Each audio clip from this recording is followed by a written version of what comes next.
Tiffin আমরা মাঝে মধ্যেই বাইরে খেয়ে থাকি, কিন্তু সেটা যেমন অস্বাস্থ্যকর সেরকম দামিও বেশি, আবার নিরামিষ আমিষেরও ঝামেলা থাকে। তাই জন্য আজকে তোমাদের কাছে আমি নিয়ে আসলাম একদম নতুন একটা রেসিপি, তার নাম হচ্ছে ওল কাটলেট। আর এই ওল কাটলেট বানাতে আমার লাগবে ওল আর হচ্ছে আলু।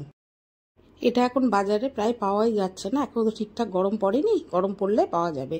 তা আমি অনেক খুঁজে পেটে নিয়ে এসেছি, আমার মেয়ে ভালো খায় বলে, আর আমার শাশুড়ির রেসিপি। দেখো খুব সামান্য জিনিস দিয়ে এটা তৈরি করতে হয়, আমি যেভাবে দেখাচ্ছি করে খেয়েও খুব ভালো লাগবে খেতে। নমস্কার, আমি কাকুলি রান্নাঘর থেকে সবাইকে স্বাগত। আমি ভালো আছি, তোমরা সবাই ভালো তো? তোমাদের একটা কমেন্ট আমাকে অনেক আনন্দ দেয়। আসো তাহলে শুরু করা যাক কিভাবে আমি ওল কাটলেটটা তৈরি করব। প্রথমে একটা প্রেসার কুকার নিয়ে নিয়েছি, তারপর আমি গ্যাসটা ধরিয়ে দিলাম। এবার প্রেসার কুকারটা আমি গ্যাসের ওপর বসিয়ে একে একে আমি দেব ওলগুলো দেওয়ার পর আমি দেব হচ্ছে কাটা আলুগুলো দিয়ে আমি এর মধ্যে পরিমাপ মতন কিছুটা জল দিয়ে দেবো সিদ্ধ করার জন্য। আর সিদ্ধ করার জন্য ওর ভেতরে দেব একটুখানি আমি নুন, যাতে বেশ নুনগুলো ওর মধ্যে যায়। এইবারে প্রেসার কুকারের ঢাকনাটা আমি আটকে দিলাম। এবারে হচ্ছে আমি দুটো সিটি পড়তে দেবো। দুটো সিটি পড়ার পর এটাকে আমি বন্ধ করে দেবো। দেখো দুটো সিটি পড়ে গেছে। এবার আমি প্রেসার কুকারটা খুলে ফেললাম। দেখো ভালোভাবে সিদ্ধ হয়ে গেছে। আমি দেখি একটু খুন্তি দিয়ে নাড়িয়ে, হ্যাঁ ভালোভাবে সিদ্ধ হয়ে গেছে। এবার এই সিদ্ধ আলুটা আমি একটা ঝুড়ির মধ্যে ঢেলে একটু জলটা ঝরিয়ে নেব। ওলটার আলুটা জলটা ঝরতে থাক, এই ফাঁকে আমি কিছু শুকনো মশলা করে নেব। ওই জন্য গ্যাস ধরিয়ে একটা কড়াই বসিয়ে দিলাম। এবার দেখো কি কি নিয়েছি মশলাতে, ঘরে থাকা সেই উপকরণই নিয়েছি। হচ্ছে জিরে, নিয়েছি হচ্ছে ধনে, আর এখানে গোলমরিচ আর শুকনো লঙ্কা। আমি দুটো নিয়েছি, যেহেতু ঝাল কম খাবে আমার মেয়ে, তাই জন্য তোমরা একটু বেশিও নিতে পারো, আবার সাথে দরকার পড়লে কাঁচা লঙ্কাও কিন্তু নিতে পারো। এরপরে আমি এই কড়ার মধ্যে এগুলো দিয়ে দিলাম। এবার হালকা হালকা ভাজবো, কম গ্যাসের ফ্লেমটা কম করে দেবো, দিয়ে একটু হালকা আছে নেড়ে চেড়ে ভেজে নেব। দেখো আমার মশলাটা ভাজা হয়ে গেছে, ঢেলে নিলাম। এবার এটাকে গুঁড়ো করে নেব। দেখো আমার আলু আর ওল পুরো ঠান্ডা হয়ে গেছে, একটা প্লেটের মধ্যে নিয়ে নিয়েছি। নিয়ে ভালো করে আলু আর ওলটাকে ভালো করে হাতের সাহায্যে আস্তে আস্তে করে ম্যাশ করে নিতে হবে, যাতে এক ফোঁটাও যেন দানা দানা না থাকে। দানা দানা থাকলে তাহলে ওইটা হবে না, কাটলেটটা ঠিক মতন হবে না। এবার আমি একটা কড়া বসিয়ে নিলাম। এবার কড়ার মধ্যে আমি দেব একটু সর্ষের তেল। দেখো এদিকে আমাদের তেল গরম হয়ে গেছে। এবার ম্যাশ করে রাখা আলু আর ওলগুলো একে একে আমরা ওর মধ্যে দিয়ে দেবো। আচ্ছা একটা কথা তো তোমাদের বলতে আমি ভুলেই গেছি, এটা হচ্ছে আমার শাশুড়ির রেসিপি। আমার শাশুড়ি খুব ভালো এই কাটলেটটা তৈরি করতে পারতো, কারণ উনি নিরামিষ খেত, তাই নানান ধরনের নিরামিষ পদ উনি রান্না করতে পারতো, আমিও শিখেছি। আচ্ছা এর মধ্যে এবার দিয়ে দেবো নুন, হলুদ, তারপর দেব হচ্ছে লঙ্কার গুঁড়ো, দেব হচ্ছে সামান্য একটু চিলি ফ্লেক্স, দিতেও পারো আবার নাও দিতে পারো, আবার অনেক সময় কাঁচা লঙ্কা, কুচনো কাঁচা লঙ্কাও দিতে পারো, যেটা ইচ্ছা, ঝাল যেরকম খাবে সেরকম। আর দেব গুঁড়ো করে রাখা মশলাগুলো, যেগুলো আমরা গুঁড়ো করে রেখেছিলাম প্রথমেই, সেই মশলাগুলো।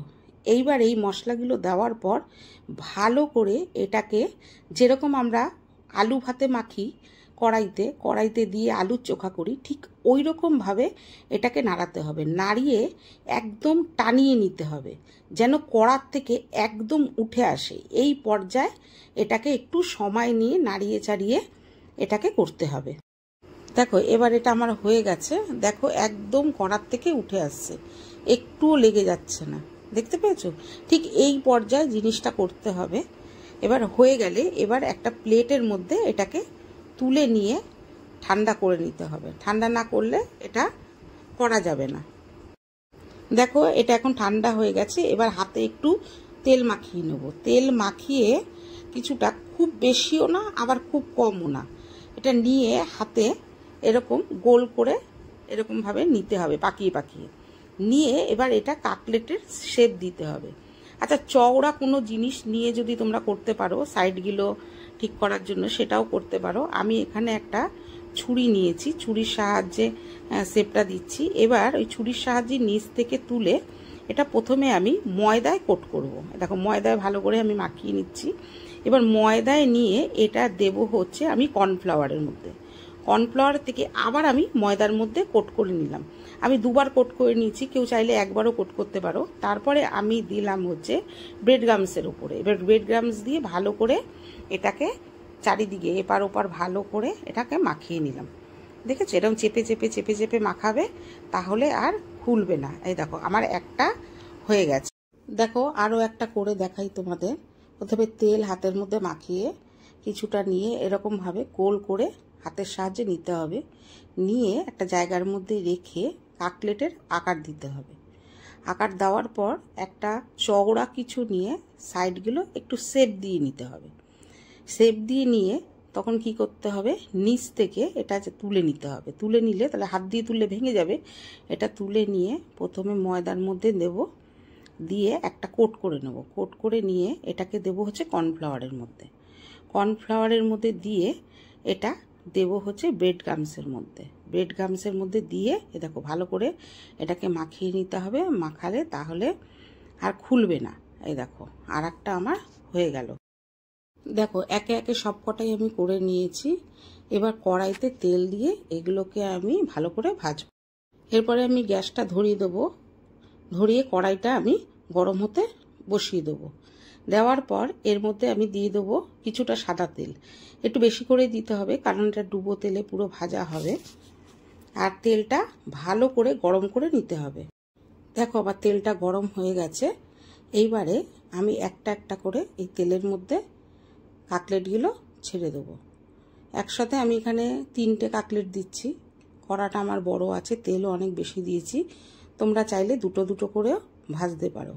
এবার পুরো আঁচ জোরে করে দিয়ে, গ্যাসের আঁচ পুরো জোরে করে দিয়ে এটাকে ভাজতে হবে। দেখো এবার উল্টে পাল্টে আমি এগুলোকে ভালো করে ভেজে নিচ্ছি। পুরো লাল করে কড়া করে এটাকে ভেজে নিতে হবে। এবার এটা আমার ভাজা হয়ে গেছে। এবার আমি একটা প্লেটের মধ্যে টিস্যু দিয়ে আমি এইগুলো একটা একটা করে তুলে নেব। ভালো করে তেল যাতে এর মধ্যে টেনে নেয়, তাই জন্য আমি টিস্যুগুলো দিয়ে দিয়েছি। এবার এর মধ্যে এগুলোকে সব তুলে নেব। আর 3টে আছে, আমি ওই 3টেও এবার দেখো এবার যে কটা আছে আমি সে কটাও একটা একটা করে তেলের মধ্যে দেব। দিয়ে এইভাবে কড়াভাবে ভেজে নেব। দেখো আমার তৈরি হয়ে গেছে ওল কাটলেট। কেমন হয়েছে দেখে জানাবে। বাড়িতে তৈরি করে খাবে, দারুণ লাগে এটা খেতে। তোমাদের যদি ভিডিওটা ভালো লেগে থাকে লাইক কমেন্ট শেয়ার করো।